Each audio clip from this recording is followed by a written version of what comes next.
por fakti që studentët nuk kanë, pra kërkesa politike, mund t'i japë zgjidhje çështjeve, problemeve të tyre, pra mund t'i zgjidh kjo mazhorancë që ju thoni vazhdon të qeverisë Serbin, Aleksandar Vučić që vazhdon të jetë president, sepse ka pak edhe paqartësi që çfarë po kërkojnë, cili është qëllimi final i këtyre protestave dhe i studentëve në Beograd.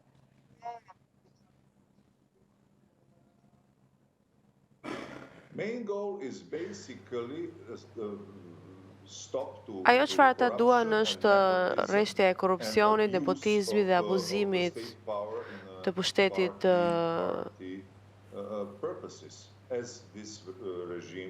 të këtij regjimi, i cili vazhdon të vjojë në këto mënyra. Kështu që kjo është kërkesa kryesore, por nuk është mjaftueshëm për të patur rezultate të qarta siç mund të presim. Kjo është arsyeja pse unë them që është një fund jo i qartë.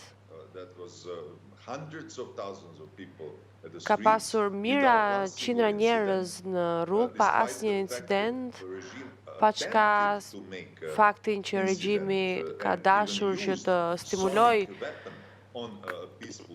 dhunë ndaj këtyre demonstruesve paqësor, por nga ana tjetër ky regjim është duke kuptuar që kjo situatë nuk mund të zgjaset. Ajo çfarë po bën jashtë të syrit të publikut është që po marrin gjithnjë më shumë borxhe dhe në çdo moment borxhi po rritet gjithnjë më shumë.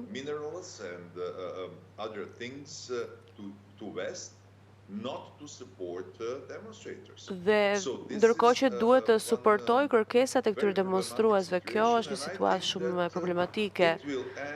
Unë mendoj që në finale një ditë do të mbaroj, nuk e di se kur, por sipas eksperiencës time modeste, do të thotë që do të ketë një lloj qeverie tranzitore ose zgjedhje të parakohshme ose diçka e tillë, por i pam deri më tani edhe në vitin 2000 kur pas 5 tetorit në Milošević tha dorëheqjen, por pas zgjedhje unë nuk shoh si kjo mund të mbarojë në një mënyrë le të themi paqësore. Për te kësaj, duket se zoti Vučić ndodhet edhe në një moment udhkryqi, po them. Nga njëra anë është Bashkimi Evropian, që duket se tani është e qartë dhe prerë që ai nuk duhet të shkojë në Moskë me 9 maj në ditën e fitores ndaj fashizmit. Nga ana tjetër, Vučić duket se është i vendosur, të paktën tani për tani, të shkojë atje, të shkojë në Moskë, një gjë të tillë dhe konfirmoi edhe vetë Vladimir Putin në takimin që pati me patriarkun e Kishës Ortodokse Serbe.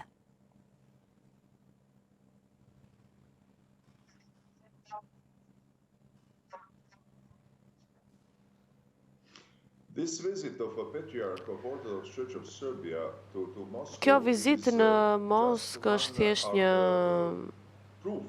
një provë që Vučić vazhdon të përdor të gjithë të cilët mund t'i duhen për të qenë në anën e tij. Dhe padyshim po abuson kishën e Serbisë për qëllime politike. Për të qenë sa më korrekt, Vučić i nevojitet Bashkimi Evropian për para, për suport financiar, por nga ana tjetër është i friksuar nga Putin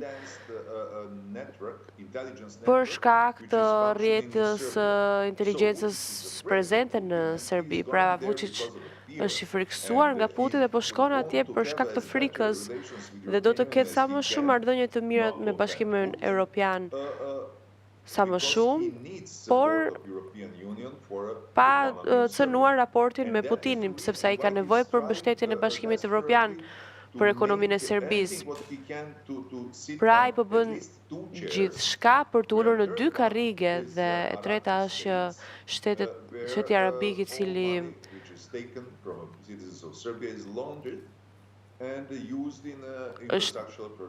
është duke investuar në projekte infrastrukturore në Serbi. Pra kemi një trekëndsh.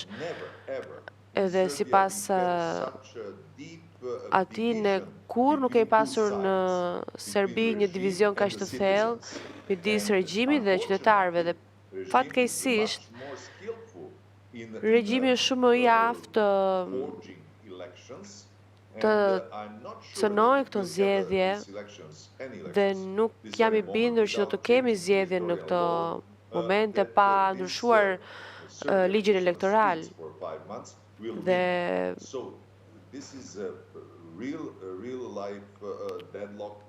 ky është një moment shumë i paqartë, por që nuk mund të ketë asnjë kthim pas. Ju vazhdoni të besoni se studentët, qytetarët serb, të cilët prej nëntorit vazhdojnë të qëndrojnë, të protestojnë në forma, mënyra të ndryshme, nuk do të lodhen, do të vazhdojnë protestat e tyre, sepse duket se edhe Vučić po mundohet të fitoj kohë dhe të çoj drejt lodhjes dhe drejt demotivimit të protestuesve se mund të arrijnë diçka me protestat e tyre.